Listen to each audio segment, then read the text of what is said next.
Bismillahirrahmanirrahim. Assalamualaikum warahmatullahi wabarakatuh.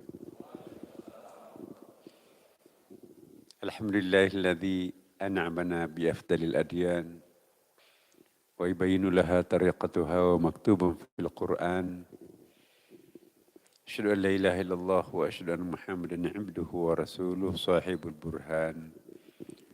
Allahumma salli wa sallim ala sayyidina wa habibina wa syafi'ina wa maulana Muhammadin sallallahu alaihi wasallam. Amma ba'd. Yang saya hormati Direktur Pelindo dalam hal ini diwakili oleh Wakil Direktur Utama Pelindo, Bapak Derajat Sulistyo, dan para Bapak Ibu, mohon maaf saya tidak sebutkan namanya satu persatu. Alhamdulillah wa syukurlah wa salatu wassalamu ala rasulillah. Benar-benar kita bersyukur pada hari ini kita berada pada pertengahan bulan suci Ramadan. Semoga berkah senantiasa membersamai kita dan sisa-sisa hidup yang Allah pinjamkan kepada kita ini kita manfaatkan betul untuk lebih dekat kepadanya. Kita membersihkan diri kita sebersih-bersihnya pada bulan suci Ramadan ini. Ramadan artinya membakar, menghanguskan. Kenapa disebut membakar hangus? Karena membakar hangus dosa-dosa masa lampau. Sehingga nanti selesai Ramadan ditutup dengan Id. Id itu kembali. Kembali kemana? Kembali seperti bayi yang baru lahir. Kayaumi waladathu ummu. Maka itu bulan suci Ramadan ini menjadi bulan yang amat sangat penting buat kita umat Islam untuk membersihkan dosa masa lampau kita. Ya, hari ini kita memperingati nuzul Quran. Nuzul dari akar kata nazalah, turun. Al-Quran itu 2 kali turun. Turun dari kalamud dzati, dari Allah Subhanahu wa Ta'ala, kemudian ditampung pertama di Lauhul Mahfuz, di Sidratul Muntaha di sana. Dari situlah nanti dicicil turun ke bumi melalui Jibril, diberikan kepada Nabi Muhammad sallallahu alaihi wasallam. Proses turunnya dari Allah kalamud dzati menjadi kalamul lafz itu disebut dengan melalui proses al-inzal, turun sekaligus tuh. Kayak kita mengcopy di hard disk. Ya, itu namanya al-inzal. Tapi proses turunnya ke langit bumi ini melalui Jibril selama 23 tahun lamanya. Ya. Itu pun juga diawali dengan 2 masa periode. Ada periode Makkiyah, mempersiapkan pangkalan pendaratannya berupa ayat-ayat Tauhid yang turun lebih awal. Baru Nabi pindah ke Madinah disusul dengan ayat-ayat hukum, ayat-ayat syariah. Jadi ini pelajaran buat kita bahwa Al-Quran itu membutuhkan waktu 23 tahun. Allah yang Maha Kuasa pun juga membutuhkan waktu 23 tahun untuk menurunkan Al-Quran. Kenapa enggak kun fayakun sekaligus saja? Itu memberikan pembelajaran buat kita bahwa untuk sebuah tujuan yang besar memang memerlukan waktu. Tidak seperti membalik telapak tangan. Ya. Diawali dengan ayat-ayat Tauhid. Ya. Dan itu pun juga diplomatis. Ya. Ayat yang turun di Mekah, Allah menggunakan istilah Rabbun, Tuhan. Nanti di Mekah banyak menggunakan istilah Allah, lebih eksklusif itu. Ini semuanya memberikan pembelajaran buat kita bahwa kesabaran itu adalah cara-cara Rasulullah Sallallahu Alaihi Wasallam.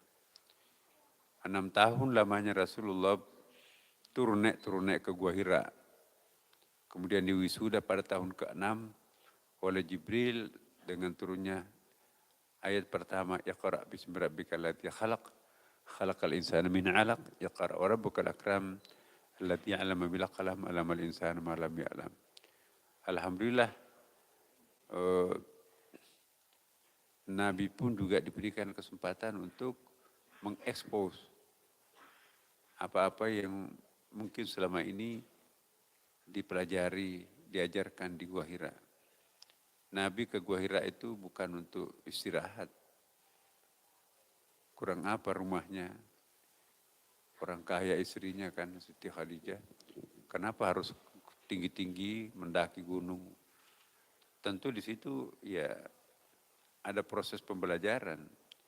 Makanya itu setelah dianggap cukup 6 tahun, ya, turunlah perintah ya, untuk menyampaikan. Dan di situ kita juga mendengarkan banyak sekali berita-berita, banyak sekali hadis-hadis Nabi yang berkaitan dengan nuzul Quran ini. Ya. Ya ayyuhal mudaththir, wahai Nabi yang berselimut. Itu terjemahan Kementerian Agamanya itu ya. Tapi juga bisa kita artikan bukan berselimut. Qum fa'anzir, bangkitlah, bangunlah dari tidurmu. Ya, kemudian wa thiyabaka fatahhir, bersihkanlah pakaiannya. Jadi ini seolah-olah mencitrakan Rasulullah itu tidur gitu ya. Kemudian pakaiannya kumal, padahal Nabi itu bukan tukang tidur dan Nabi paling neces pada waktunya. Jadi maksudnya di situ adalah ya ayuhan Nabi, wahai Rasulullah, wahai Nabi Muhammad, ya. Qum fa'anzir,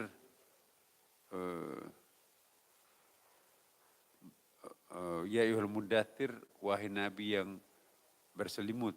Artinya wahai Nabi yang berselimut menutupi rahasia. 6 tahun lamanya kamu belajar di sini, di tempat ini. Ayo bongkar, ungkap, expose, explain pengalaman Anda selama di sini. Ya, bangkitlah, sampaikan. Kemudian bersihkanlah pakaiannya. Pakaian di situ mungkin bukan baju seperti kita ya. Jadi badan itu adalah pakaiannya, kalbu pakaiannya, otak pakaiannya, roh. Badan ini juga perlu dibersihkan karena badan ini tempat sujudnya roh, tempat sujudnya kalbu, tempat sujudnya akal, tempat sujudnya nyawa, dan seterusnya. Dengan demikian badan ini harus bersih, karena itu bajunya organ dalam kita. Cara membersihkannya, ayat berikutnya itu tidak menggunakan deterjen, tapi warujuz fahjur, jauhi dosa, jangan gunakan badannya untuk berdosa. Wala tamnun tastakthir, dan jangan memberi karena ada maunya. Ya, jadi kita perlu tulus ikhlas di sini. Al-Quran, Bapak Ibu sekalian, namanya apa itu Quran? Quran itu dari akar kata qara'ah.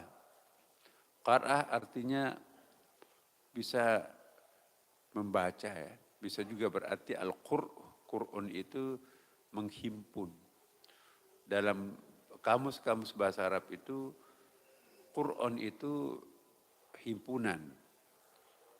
Lisanul Arab, kamus yang paling tebal, disebutkan Qur'anun itu himpunan. Jadi segala sesuatu yang sifatnya himpunan, itu juga secara kebahasaan bisa disebut Quran. Masjid kita yang indah ini, itu juga bisa disebut Quran menurut bahasa. Karena menghimpun batu kali, batu merah, semen, besi, sehingga tercipta tembok, ya, tiang, atap. Jadi satu kesatuan, maka itu disebut Quran, Qur'anun.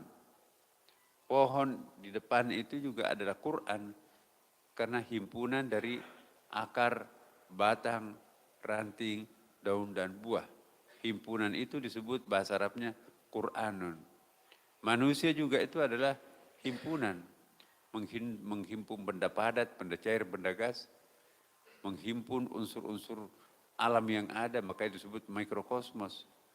Ada unsur tanahnya, ada unsur malaikatnya.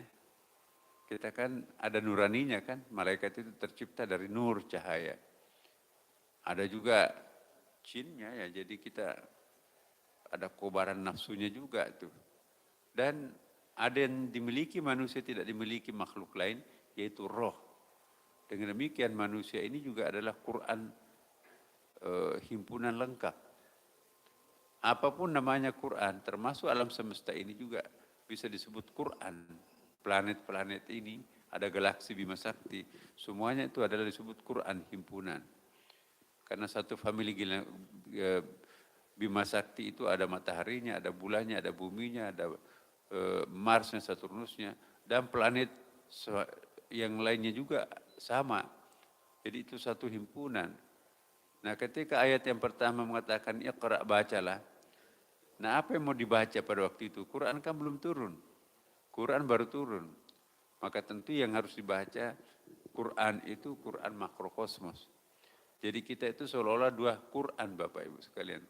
Ada Quran makrokosmos dalam bentuk alam semesta yang Allah sendiri mengatakan sanurihim ayatina fil afaki, kami ya membentangkan ayat-ayat kami dalam bentuk ufuk alam semesta ini. Jadi alam semesta ini adalah hamparan ayat-ayat Allah juga.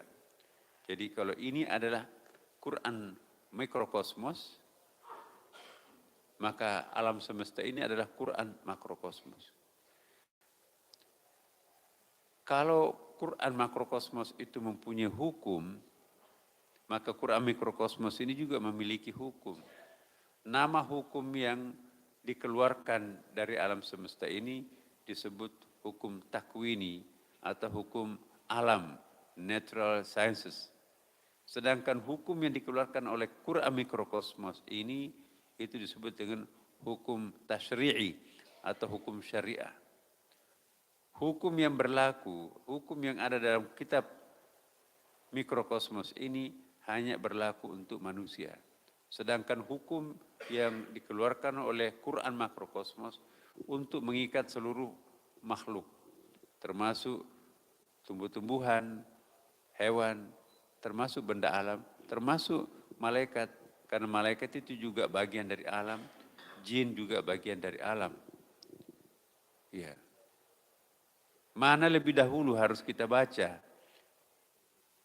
Quran makrokosmos atau Quran mikrokosmos? Faktanya, Iqra itu kan bacalah sampai Nabi bingung. Mana biqari, saya nggak bisa membaca. Baca apa? Kalaupun misalnya dia bawa Quran, itu kan gua itu kan nggak ada lampunya di situ. Tengah malam buta lagi. Kemudian Nabi juga buta huruf. Aneh bin ajaib. Kenapa disuruh membaca di tengah malam? Nggak ada kitab, nggak ada lampu, berulang-ulang bacalah. Nabi bingung baca apa. Ternyata yang diperintahkan untuk dibaca tentu bukan Quran mikrokosmos ini. Yang dimulai Al-Fatihah sampai di akhir surat Minas, tapi membaca ayat-ayat makrokosmos, Quran makrokosmos. 23 tahun baru disempurnakan kehadiran Quran makrokosmos. Dan hukumnya itu disebut dengan hukum tasyri'i. Sedangkan hukumnya alam ini disebut dengan hukum alam.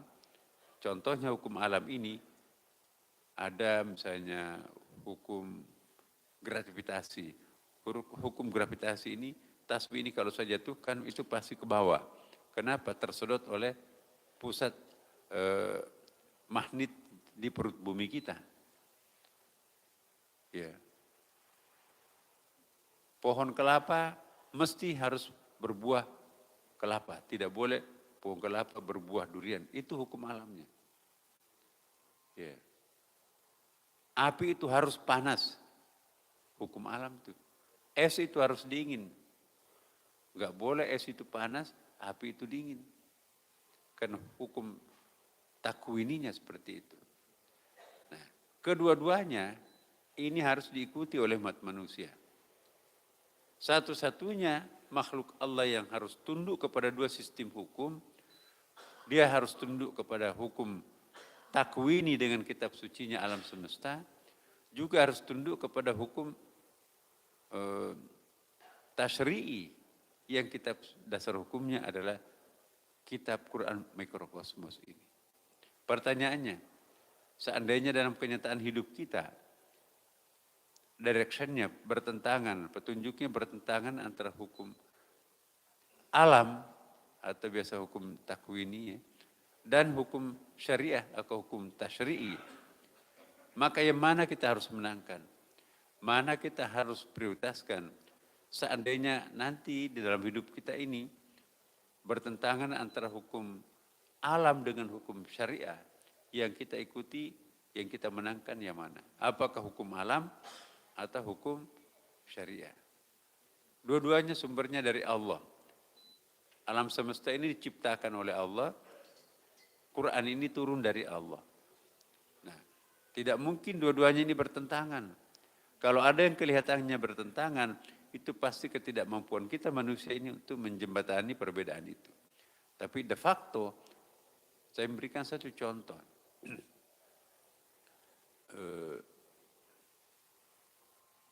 Apa contohnya? Misalnya begini. COVID-19 tahun 2023 ya, waktu itu. Menteri Kesehatan menginstruksikan jarak antara orang dengan orang lain, social distancing itu sampai 1 meter. Tapi ada hadis Nabi yang mewakili hukum tasyri'i, rapatkan barisannya, bahu dengan bahu, kaki dengan kaki. Dua hal yang bertentangan kan? Mau ikut dokter atau ikut Nabi? Dokter itu mewakili hukum takwini, hukum alam. Nabi itu mewakili Al-Quran. Nah, kalau terjadi perbedaan pendapat, perbedaan pertentangan seperti itu, yang mana kita menangkan? Apakah hukum takwini, hukum alam, atau hukum tasyri'i? Contoh lain, hukum alam, kalau kita nggak makan lapar kan, kita puasa ini lapar. Lama kelamaan kalau tidak pernah makan, tidak pernah minum, ujung-ujungnya mati kan. Kalau kita mati berarti berhenti jadi manusia, akan jadi tanah, jadi debu. Nah, tidak ada makanan, satu-satunya makanan itu adalah babi. Haram kan? Hukum tasyri'i mengharamkan babi, tapi hukum alam mengharuskan kita untuk makan pada saat kita sedang sangat lapar. Apa yang kita harus lakukan? Makan babi atau membiarkan diri kita mati karena kelaparan? Maka jawabannya, ini perlu kita tahu, yang dimenangkan adalah hukum takwini. Kenapa? Karena Allah mengizinkan untuk itu. Contohnya, ayatnya, famanittura ghaira baghin fala itsma alaih. Kalau dalam keadaan terpaksa, babi itu boleh dimakan. Karena mati kita kalau tidak makan. Satu-satunya makanan adalah babi. Nah, boleh makan babi pada saat kita sedang tidak ada makanan yang lain. Dan kita terancam nyawa kita kalau nggak makan. Tapi tidak bisa diteruskan makan babi itu kalau sudah ada dropping nasi bungkus. Jangan, wah mentang-mentang mumpung enak ini, darurat makan, habisin aja sate babinya ini. Gak bisa. Begitu ada nasi bungkusnya, maka pada saat itu haram babi itu. Itu distingsinya. Tadi COVID, yang mau diikuti dokter atau Nabi? Yang diikuti adalah dokter. Karena dokter itu representasi dari hukum takwini, hukum alam. Karena kalau kita mepet, berdempetan satu sama lain, virus itu akan menular kepada kita. Mungkin tidak menyerang kita, tidak memberikan dampak kepada kita karena kita masih muda. Karena kita masih punya kekuatan daya tahan tubuh, stamina yang kuat. Tapi begitu pulang dari masjid, musala, kita kan jabat tangan dengan ibu kita yang sudah tua. Kita cium di situ. Nah, pada saat itu meleleh virus itu ke ibu. Ibu daya tahan tubuhnya itu sangat lemah, maka kita menjadi penyebab matinya ibu. Dengan demikian kita harus mencegah jangan ada kematian, apalagi ibu. Maka boleh kita berjarak antara satu dan sama lain. Dengan demikian kita mengikuti pendapatnya Menteri Kesehatan, tidak mengikuti pendapatnya Nabi Muhammad. Kenapa? Karena alasannya darurat. Tapi karena sekarang COVID-nya sudah nggak ada, apakah seterusnya kita akan berjarak sampai 1 meter? Enggak. Sama juga tadi. Kalau kita sudah kedatangan nasi bungkus, maka haramlah kembali babi itu. Nah, jadi memahami fikih harus paham usul fikih. Nah, kalau kita hanya paham fikihnya bahaya itu. Nanti kita menjadi orang yang fanatik. Masa mengikuti dokter lebih penting daripada Nabi? Enggak, aku mau mengikuti Nabi aja. Udah, mati orang tua.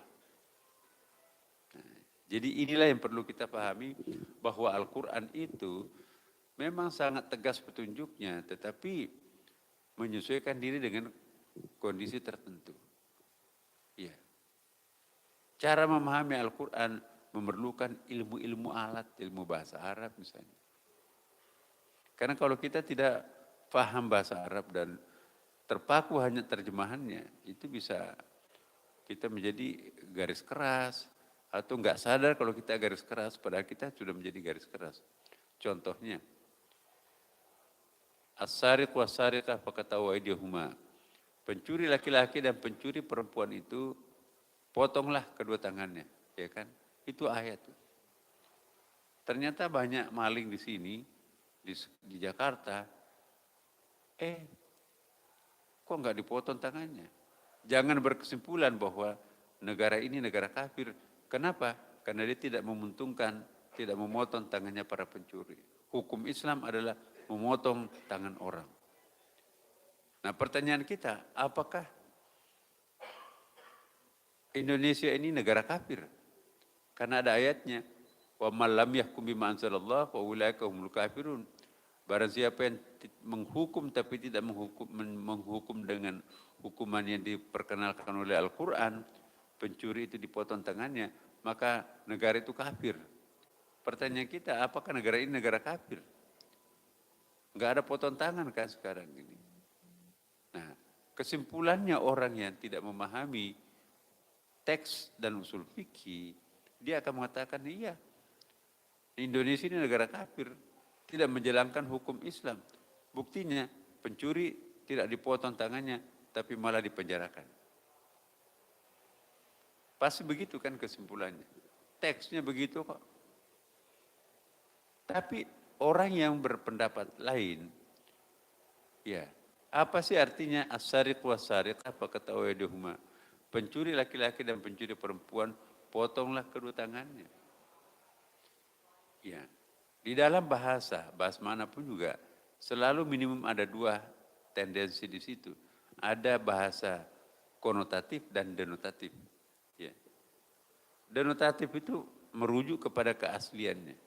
Contohnya kacamata. Kacamata itu pengertian denotatifnya, oh ini kacamata. Tapi ini bisa juga punya makna lain. Kacamata itu juga bisa berarti cara pandang. Oh, kacamata saya menyaksikan Iran ini akan bertahan nih. Pintar kok. Amerika kalau tidak menghancurkan sampai 5 hari berturut-turut ini, itu kemenangan Iran. Kacamata saya melihatnya seperti itu. Itu bukan kacamata, tapi cara pandang saya. Tangan kanannya Pak Harto sudah pada puntung semua. Tangan kanan di situ bukan berarti the right hand, tetapi itu adalah bodyguard. Masih ada Pak Wiranto, masih ada yang... Ya, jadi Bapak Ibu sekalian, hati-hati. Kadang-kadang kita menggunakan suatu bahasa bukan bahasa makna aslinya, tapi makna konotatifnya. Seperti tadi yang saya contohkan. Ya. Tangan bisa berarti the hand, tapi juga bisa berarti the power. Pencuri laki-laki, pencuri perempuan, potonglah kedua tangannya. Motong itu bisa berarti menguntungkan, bisa juga berarti melumpuhkan. Ya kan? Tangan itu bisa berarti the hand, tangan saya, bisa juga berarti power. Nah, bisa saya artikan beda dengan pengertian pertama. As-sariq was-sariqah faqta'u aydihuma. Pencuri laki-laki dan pencuri perempuan, potonglah, puntungkanlah kedua tangannya. Itu makna denotatifnya. Makna konotatifnya ialah boleh pencuri laki-laki dan pencuri perempuan, lumpuhkanlah kekuatannya untuk mencuri. Jadi tidak harus memuntungkan tangan, tetapi melumpuhkan kemampuannya untuk mencuri. Cara melumpuhkan tidak perlu dipotong, tapi dilumpuhkan dalam penjara. 15 tahun di penjara di situ, biar dia tua di penjara. Mana lebih mendekati tujuan hukum, maqasidus syariah. Tujuan hukum syariah itu untuk menciptakan keadilan, untuk menciptakan keamanan, al-adl wal amanah. Iya kan? Kalau itu yang menjadi tujuannya syariah, tujuan syariah itu menciptakan keadilan, kan tidak adil. Bapak saving uangnya selama 10 tahun baru bisa beli mobil kijang. Maling cuma 3 menit dia congkel, bawa lari kijang itu, sudah punya dia mobil kijang baru. Adil nggak? Itu nggak adil. Yang kedua, orang juga yang punya kijang yang lain merasa tidak aman. Karena ternyata mobil kijang itu gampang dicuri. Nah, supaya tidak terjadi kekhawatiran, supaya tercipta keadilan, maka ditetapkanlah hukum pencurian itu dipotong tangannya. Nah, sekarang pertanyaannya Bapak Ibu sekalian, mana yang paling memungkinkan untuk mencapai tujuan hukum, terwujudnya keadilan dan terwujudnya keamanan? Melumpuhkan kekuatannya orang itu untuk mencuri dengan cara pulau burukan atau penjara 15 tahun, jangan ditengok oleh gengnya, atau tangkap pencurinya, potong tangannya sampai di pergelangan, lepas. Gengnya bisa marah itu. Masih punya handphone kan? Awas loh, saya tahu anakmu sekolah di mana, akan saya gorok lehernya. Bisa tambah bahaya kan? Nah, sekarang pertanyaannya, mana yang lebih tepat terjemahannya? Pencuri laki-laki dan pencuri perempuan, potonglah kedua tangannya, atau pencuri laki-laki dan pencuri perempuan, lumpuhkanlah kekuatannya. Nah, maka syariatnya itu untuk mencapai keadilan kan? Kira-kira kalau saya tanya Bapak, mana yang paling bagus terjemahannya? Ya, pencuri laki-laki dan pencuri perempuan, potonglah kedua tangannya. Atau pencuri laki-laki dan pencuri perempuan, lumpuhkanlah kekuatannya, kedua kekuatannya. Jadi, apakah tujuannya syariah itu, apakah tujuannya Al-Quran itu untuk menguntungkan tangan, atau membebaskan pemilik kijang merasa aman, atau untuk menciptakan keadilan dalam masyarakat? Keadilan dan keamanan masyarakat itu lebih cepat bisa dicapai bukan dengan memotong tangan orang, tapi melumpuhkan kekuatannya untuk mencuri. Itulah Indonesia. Dengan demikian, apakah Indonesia itu bukan negara Islam? Karena tidak memotong tangan? Jangan-jangan justru lebih negara Islam daripada yang memuntungkan tangan orang. Karena acuan yang paling penting, maqasidus syariah. Jadi jangan terlalu cepat mengatakan negara ini negara kafir, dan jangan terpengaruh misalnya dengan pemahaman-pemahaman garis keras, wah ini Negara kafir tidak memuntungkan tangan orang. Mana lebih islami ya Bapak Ibu? Memotong tangan atau melumpuhkan kekuatan. Kalau orang yang cerdas seperti Bapak Ibu, tentu yang lebih tepat bukan memotong tangan orang. Berapa ratus ribu tangan-tangan itu harus jadi puntung membebani masyarakat. Yang dimaksudkan di situ, lumpuhkan kekuatannya untuk mencuri. Jadi inilah suatu fakta bahwa manusia itu memang diberikan dua hukum. Hukum takwini, dasarnya adalah Quran makrokosmos, dan hukum tasyri'i, dasarnya adalah hukum Quran mikrokosmos. Kenapa manusia memperoleh dua hukum? Karena dia sebagai panglima alam semesta. Presiden alam semesta, alam raya ini adalah manusia. Ini ja'ilun fil ardi khalifah. Jadi binatang itu enak tuh. Kambing itu enggak perlu pakai jilbab. Kambing itu enggak kenal ibunya, adiknya, dia hantam tuh. Iya, tapi kalau manusia jangan coba-coba. Kenapa? Karena kita ini adalah presiden alam semesta. Maka itu harus diikat oleh hukum yang ketat. Ya. Ada pohon kelapa, ditiup angin, kita santai di bawahnya. Tiba-tiba buah kelapanya jatuh, kena kepala, bocor kepala kita kan. Kurang ajar ini pohon kelapa ini. Ya. Apa melanggar pohon kelapa itu? Ada penjaranya pohon kelapa? Enggak. Tapi coba kalau kita melempar kepalanya orang sampai bocor, di penjara kita. Kenapa saya di penjara? Kenapa pohon kelapa tidak di penjara? Karena pohon kelapa itu, ya, pohon kelapa itu adalah bukan manusia. Sedangkan manusia itu presiden alam semesta. Dia harus tunduk diikat oleh dua sistem hukum, iya kan? Nah, jadi caranya memahami nuzulul Quran, kenapa selalu kita peringati setiap tahun, agar kita mendalami maknanya Al-Quran. Saya mohon betul, kita jangan terlalu cepat mengambil kesimpulan, baru belajar Quran, tiba-tiba mengkafirkan orang. Tiba-tiba memusyrikkan orang. Tiba-tiba membid'ahkan orang. Jangan Bapak Ibu. Biarkanlah hidup ini punya warna-warni. Kita ini kan puasanya beda kemarin. Nanti lebarannya kemungkinan besar juga bisa beda lagi. Jangan mengkafirkan yang satu, menyesatkan yang lain. Semua punya kebenarannya masing-masing, tergantung metodologinya. Allahu a'lam. Ya.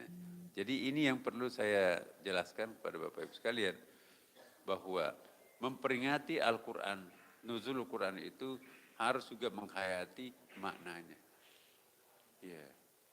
Baru satu kali umrah, kembali, wah ini bid'ah ini. Masa pakai basmalah? Ini bid'ah ini. Masa pakai kunut? Nambah-nambah agama ini. Ya.